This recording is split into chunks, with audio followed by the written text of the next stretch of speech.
About 3 years ago, I decided to get involved with a social cause. Not by getting on what I call the hamster wheel of charitable donations, where year after year I'd be asked to give money to cope with the same issue, but see if I could actually solve a major social problem. After reviewing the data, it became apparent to me that if you want to solve issues like poverty, homelessness, income inequality, crime, even mortality, you need to begin by improving the education system. Through education, you create a whole new generation of problem solvers. People who can find better solutions for all of society, and people who can solve problems for themselves. Solve the education problem, and you solve so many other social ills.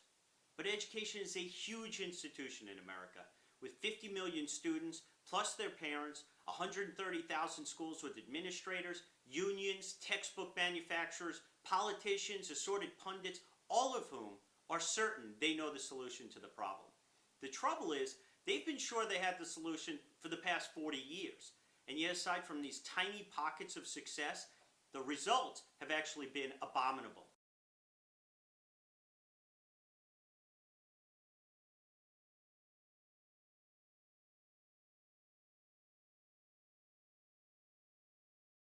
The question is, how do we create systemic change for American K-12 education?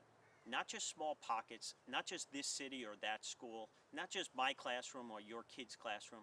We have to figure out how to create systemic change. That means nationwide improvement of a system that is spiraling downward in quality. We're talking about a problem which currently has more than $650 billion a year thrown at it. And we've been doing so since we recognized the problem back in the 70s.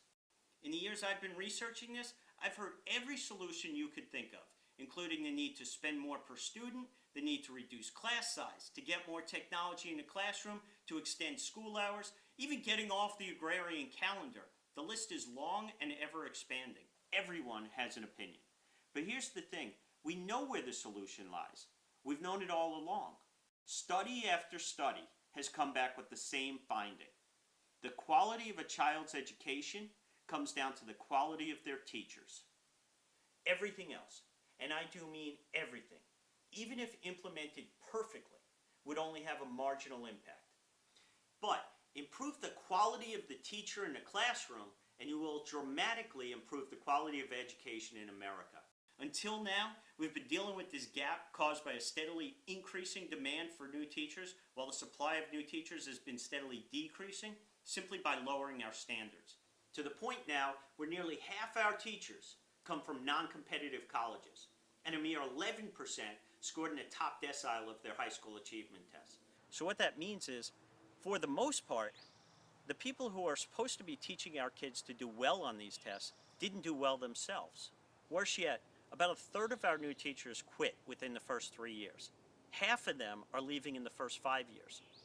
And it's no surprise that we're basically weeding out the best, right? Those who did well on their high school achievement tests, those who did go to top colleges, those who we want to stay in the profession are actually the most likely to leave. So why don't our best and brightest, our most driven and passionate graduates choose to become teachers? According to them, it's because they don't consider it prestigious, it gets little respect from the community, and it doesn't pay well. So if you're going to attract them, you need to overcome these hurdles. For decades, they've been lured away by Wall Street and healthcare, legal profession, tech startups, and professional sports with the promise of power, respect, and most of all, money. So what's the solution? Well, the one I hear proposed more than any other is that we need to pay teachers more. I say nonsense. Fact is, the average teacher is already in the top 25% of income earners in America today. In many towns, school teachers are making 2 times the average of everyone else in their community. Adjusting for benefits and hours worked so you make the comparisons legitimate, on average, K-12 school teachers rank among the best paid professionals in America.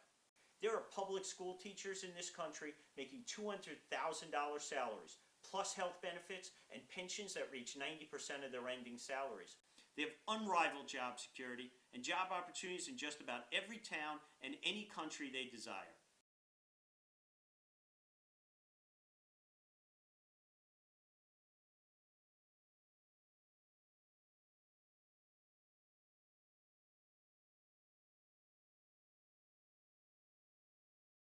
So if the average teacher gets paid so much, why aren't our top graduates moving to the profession? The answer lies in the word average. No one believes they are average. Certainly not those kids who have been succeeding in high school, in extracurricular activities. They went to the best colleges. They did well in those colleges. They graduated. Why on earth would they suddenly think they're going to be average in their chosen profession? I mean, think about it. They've been successful in just about everything they've ever attempted, right up to graduating from a top university. So why would they think they'll be anything but well above average in their chosen career? In a nutshell, this is the only difference between teaching and every other profession that requires drive, passion, and talent in order to become the best. In all the others, if you succeed, you're rewarded not just slightly more, but significantly more. And the best are in a whole other league. Think all pro baseball players make a lot of money? Well, they don't. 90% of them make less than the average teacher, and their career typically lasts less than 3 years. So why would a parent push their kid to use athletics as a way out? Well, because no one believes they're average. Despite insurmountable odds, kids believe they will be the next A-Rod, and their parents do too. So just because the average teacher makes more than the average person in just about any other profession, it doesn't matter. People don't think they are average. They think they'll be the best. Now, in the teaching profession, all that's required in order to achieve the absolute highest pay grade is that you don't quit. The League of Professional Educators is about to change all that. We'll conduct an annual draft of the 10 best teachers in American K-12 education and reward them with 5-year, $1 million contracts. They will have agents bringing them endorsement deals that rival A-Rod, Peyton Manning, and the Williams sisters. Their road to fame and fortune will be chronicled on a nationally broadcasted TV show called The Draft, turning them into the kind of celebrities our kids and adults should be looking up to.